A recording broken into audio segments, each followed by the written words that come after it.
So, I think one of the most common types of evidence that scientists use to argue that evolution through natural selection happened are fossils. And you guys know a lot about fossils already. That was our first little subunit within our study of evolution. So, it shouldn't come as a surprise to you that scientists look at fossils of animals to study change over time, too.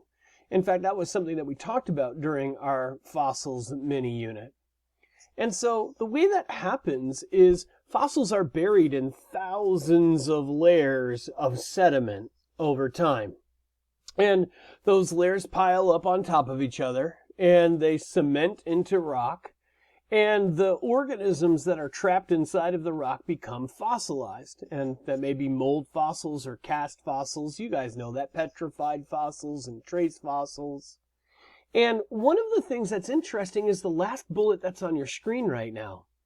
What scientists have noticed about those fossils is the closer that you get to the surface, the more that the fossils resemble species that we're comfortable with today, or species that closely resemble organisms that live today. And the deeper that you are in those layers of sediment, the odder the species get, and the less similar they look to species today.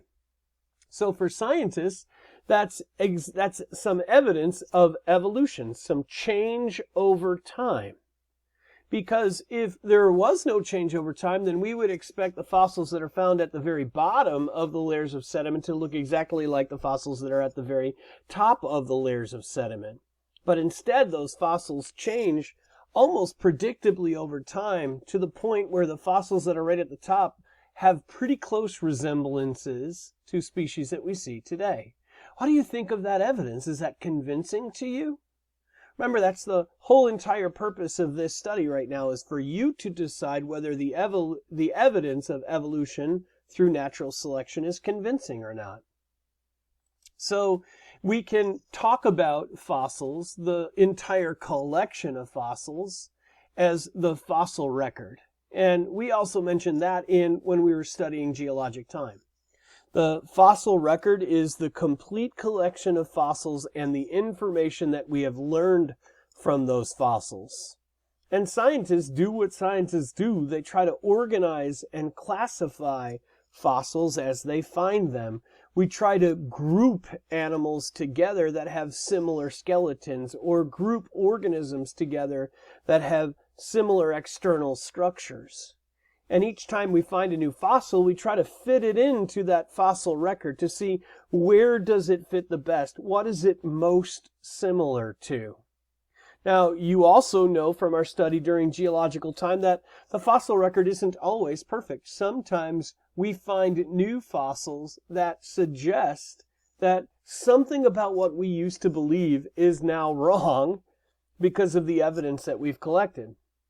However, because we so carefully document the similarities between the millions of fossils that we find, when we discover something new, it is possible for us to revise our thinking, to go back and look at, well, how does the new discovery change everything else that we thought we knew about the development of creatures? Now, I'll give you a quick example here, and I better move my talking face down to the corner so that you can see the picture. In this particular case, here is an example of evolution that we've spotted in the fossil record. When you look at the foreleg of horses over the course of 50 million years, we can see how those forelegs are similar to each other. They have some homologous structures, some structures that are similar to structures from previous horses, but there have been some evolutionary changes over time too. So, and we discovered that through the fossil record by finding organisms that look related to horses, and by comparing what their forelegs look like, we're able to see that change over time. Okay, do you guys get that?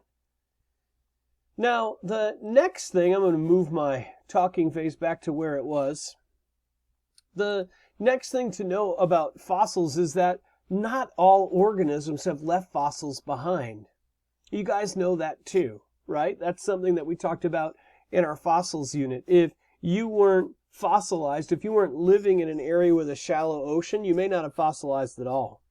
If your body was not made of strong bones, if you were made mostly of cartilage and flesh, you may not have left any fossils behind at all. If you lived in an area where there's lots of volcanic activity, your fossils may have been destroyed by the volcanic activity. So our fossil record isn't perfect. And that's something that I want to be really upfront with you about. Fossils are used as scientists as evidence of evolution or change over time. And if you look at the very early animals and animals today, it would be hard to say that there wasn't change over time. And if you look in those layers of sediment at the animals that are nearest the top, it's really obvious that they're more similar, or they share resemblances from organisms today. However, because our fossil record isn't perfect, because not everything has the exact same opportunity to be fossilized, we can't say that we know everything about evolutionary trees. We can, however, get some hints about where things were related to each other and when they broke off into unique species. They really do look at evolutionary trees, tracking back an individual animal by looking at skeletons of earlier versions of each individual animal. And you can start to find interesting relationships between creatures by studying skeletons going backward in time. Okay? Now, it's really important to know that extinction happens too, right? And how do we know that extinctions happen? Well, because we can see gaps in our evolutionary tree, right? We can see moments where entire organisms disappear. And we might be able to follow the development of a creature for 1 million years, and then all of a sudden, there's no new creature. That guy's gone. Well, that suggests a moment where there was an extinction, a mass extinction. And I actually think that's pretty cool. I always knew that there were mass extinctions, but I didn't know how. And the answer is really simple. Like when you follow the evolution of a creature and you can see progressively skeletons getting more and more complex, and then all of a sudden it's completely gone from the fossil record, and you look at similar animals from similar time periods and you see the same thing. Over time, their skeletons are getting more complex, and then all of a sudden, at the same time period, they're gone. That suggests that there was a mass extinction event. So the fossil record gives us some evidence of evolution, but it also gives us some evidence of mass extinctions too, which I think is really kind of neat. All right, well, that's it for this particular section. Again, was there anything convincing to you there? Would you say that fossils are a convincing piece of evidence that evolution by natural selection has happened over time? Because that's really what this whole entire unit is all about, is you seeing the evidence and deciding what you think of it. How convincing is it to you? All right, I'll see you in a bit.